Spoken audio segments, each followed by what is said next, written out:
যারা দাঁড়িয়ে আছেন তাদেরকে অনুরোধ করে বসার ব্যবস্থাটা করে দেন।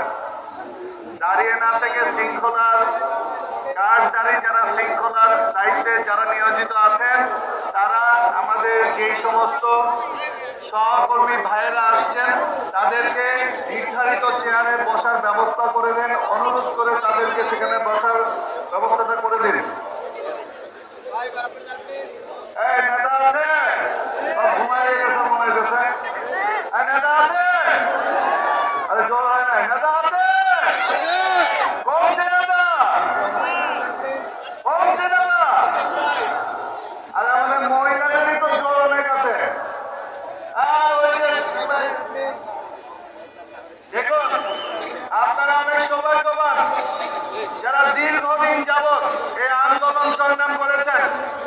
তাদের সামনে থেকে যে মানুষটি নেতৃত্ব দিয়েছেন, আপনাদের দুঃখে সুখে বিপদে আপদে সবসময় যেই মানুষটিকে পেয়েছেন সেই মানুষটি হলো আজকে এই মান্নান ভাই।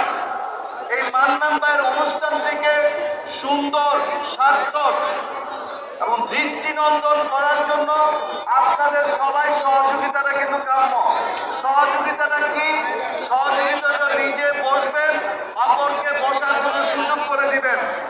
আপন ভাইয়ের যে 70 গুণ বেশি মহব্বত সৃষ্টি করতে হবে রাজনৈতিক কর্মী অন্য এক কর্মীর প্রতি। কারণ এই রাজনৈতিক কর্মীদের মধ্যে যে আত্মার সম্পর্ক তৈরি হয় সেটা অন্য আর কোনো সম্পর্কের মধ্যে তৈরি হয় না। হয় না।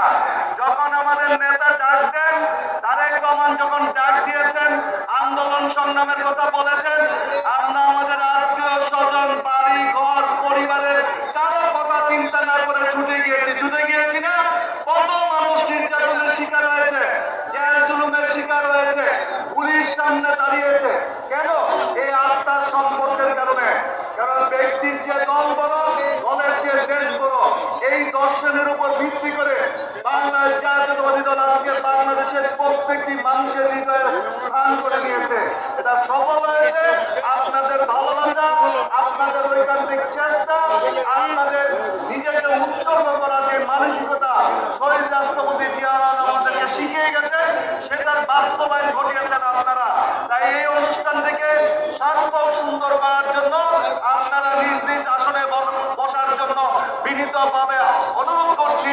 কারণ এই প্রোগ্রামটি হলো আপনার, এটাকে সুন্দর সুশৃঙ্খলা ভাবে রাখার দায়িত্ব আপনার।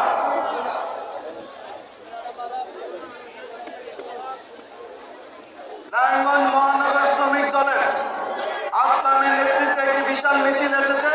আমরা তাদেরকে করতালির মাধ্যমে অভিনন্দন জানাই।